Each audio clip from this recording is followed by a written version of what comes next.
Having built a shipyard for the Viking village in the previous episode, I now wanted to work on something a little different.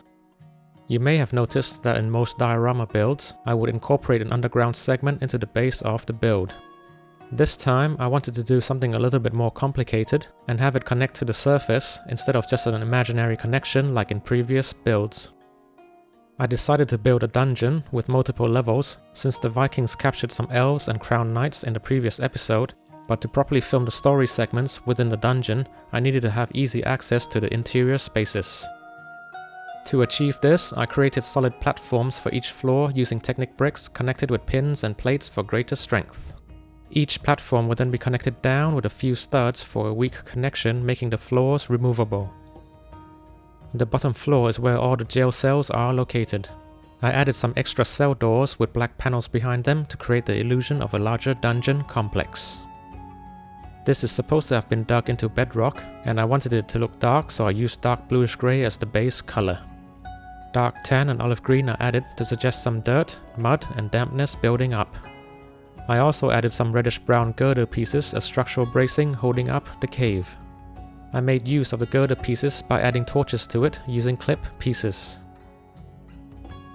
A central pillar was added for the extra cavernous look. It's also a good spot to hang up some cleaning equipment.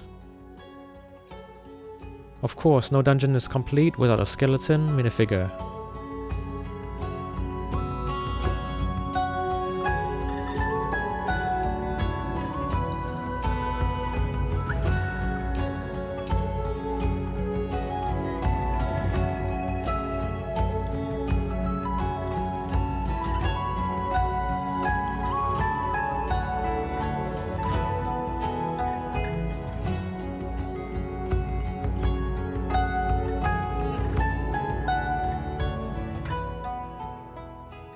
For the second floor, the platform consists of 3 16x16 Technic bricks, as well as 4 6x8 and 1 4x6 Technic bricks, all pinned and plated together.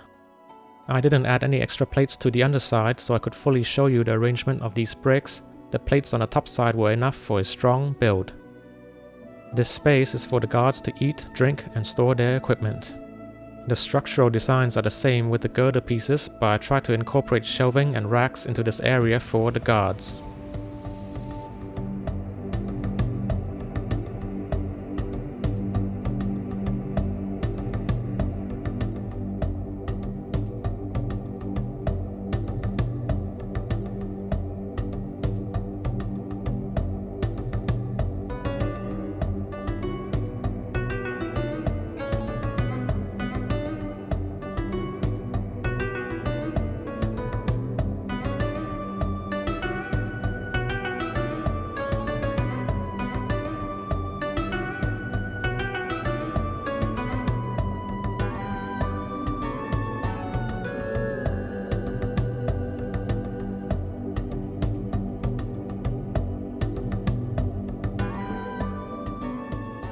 Covering up the Technic holes for the lower level was pretty straightforward, but for these upper levels I used plates connected to stud pins placed inside the Technic bricks.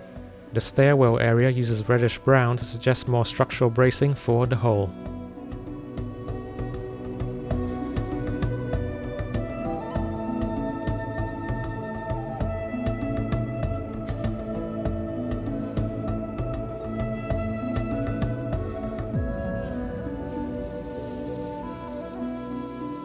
As you can see, with the use of Technic bricks, the entire floor forms one solid platform, and all of it can be easily lifted to reveal the lower floor. The third floor connects the dungeon to the surface. I wanted the dungeon to look like it was dug into a natural cave, so it would look hidden. To create the cave, I built a solid structure out of 10 regular rock panels. I pre-built the cave area and the back of these panels. It's fairly flat since it's a cross-section of the foot of a mountain. There's also a waterfall here feeding into the river that I built in episode 1 running through the village.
whilst building the mountain, I completely forgot about snow, so I swapped out some parts with white afterwards.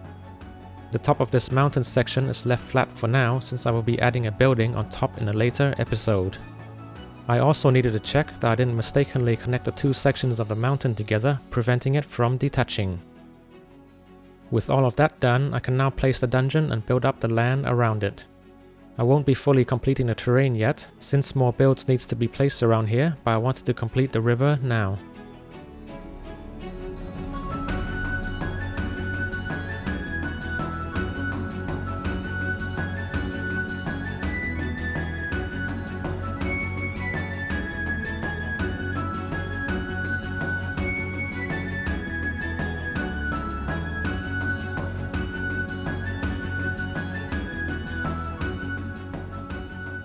The river gives a sense of connection between the village and the mountain, so it won't look like a random blob far out from the village.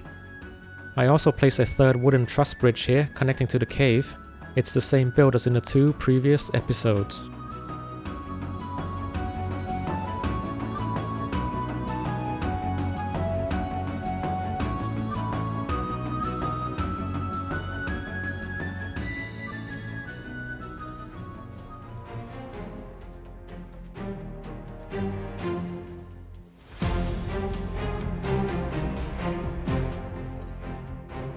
After a fierce raid upon the vessel of Prince Helenar, Sigmund and his band of warriors returned, bearing their prize, the captives and a hoard of the prince's treasures gathered from his ship.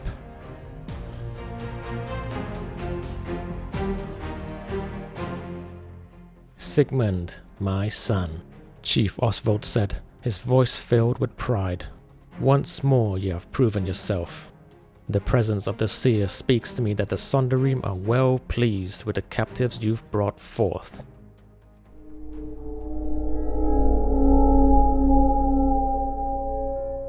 Strange sounds radiated from the seer's staff.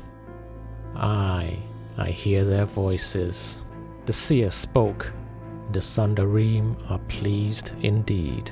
They are glad that you've brought elves as offerings. When my eyes first beheld the elves, I knew I must bring them back," Sigmund said, his voice strong and sure. "The Sundering have a long history with them, and I could not let this chance pass." "Ah, you remember the tales I spoke of when you were but a lad?" The seer smiled. "The Sundering of the first great cycle.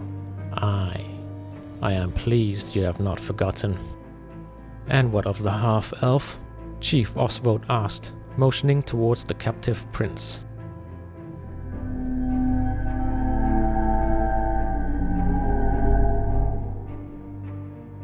"The Sundering care not for him. Do with him what you will. He holds no weight in their eyes."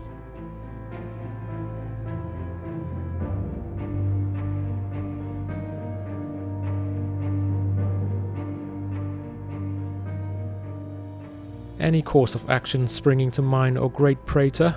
Prince Helenar spoke with a hint of displeasure, his voice reflecting the unease of their predicament. "We are stuck here, for now," replied Praetor Salathiel, his voice calm but firm.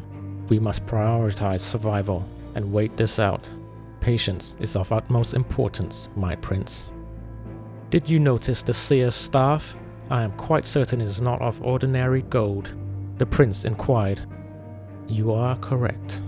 The crown of his staff is made from Gildrim. Only the great elven forgers can fashion such a metal. I've never seen it wrought in such a manner before. Curious indeed."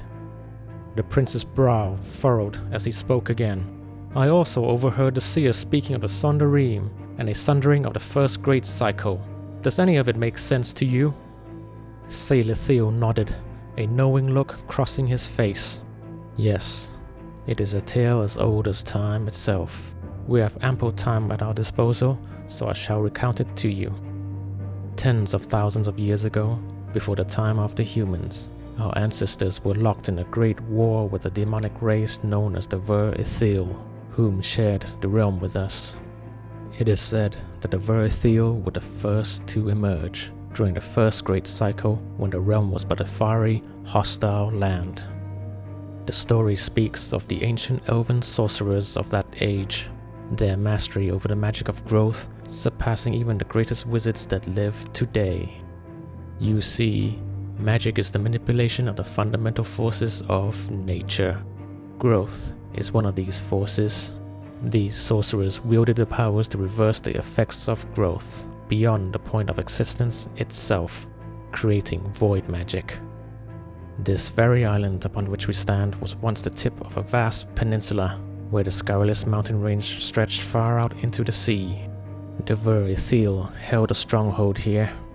The sorcerers, in their might, created voids at the foundations of the peninsula, causing the great peaks to collapse into the sea.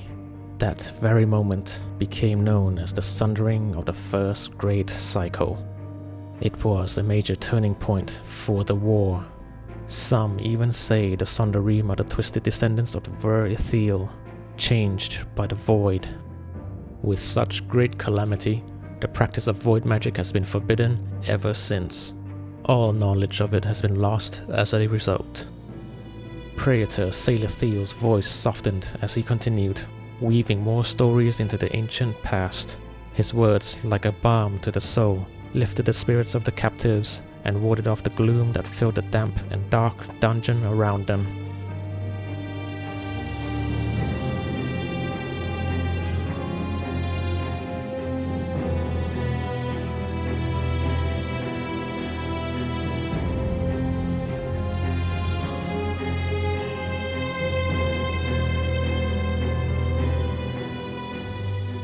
I'd like to give a big shout out to our channel members supporting the creation of Scarellus, with a special thank you to Fennec, our captain of the guards. Thank you very much for watching, and I'll see you on the next one.